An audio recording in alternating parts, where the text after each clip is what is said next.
দর্শক, সালাম পীর সাহেবের বাসা আমাদের এলাকায়। এরা রাজশাহী থেকে দেখেন এটা কি ধরনের গাছ আনছে।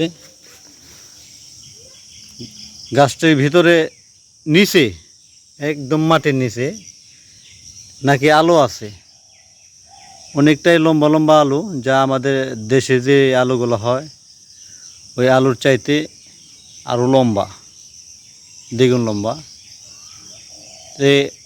দোহান নবাবগঞ্জের মানুষ যারা বা ঢাকা ডিস্ট্রিক্টের মানিকগঞ্জ ডিস্ট্রিক্টের যারাই আছেন এরা চিনেন কিনা, আমি এই প্রথম দেখলাম। আলু গাছটাই দেখেন এই পরিস্থিতি, অসংখ্য যে আলু তারা আনছিল এখানে সবগুলা এখানে বুনছে।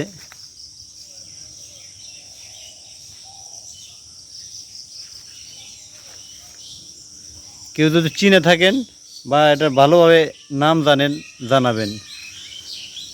যারা আনছে বুনছে কিন্তু তারা এখনো এটা ভালোভাবে আলুটা দেখে নাই, বুনছে। এনে বোনার পর দেখা যাক কত বড় হয়। তারা এখন তো উঠায় নাই, উঠাইলে আবার পরে আপনাদেরকে ভিডিওতে দেখাবো।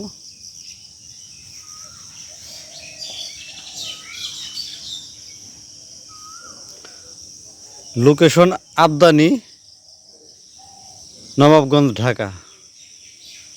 এই যে সালাম পীর সাহেবের যে মাজার সংলগ্ন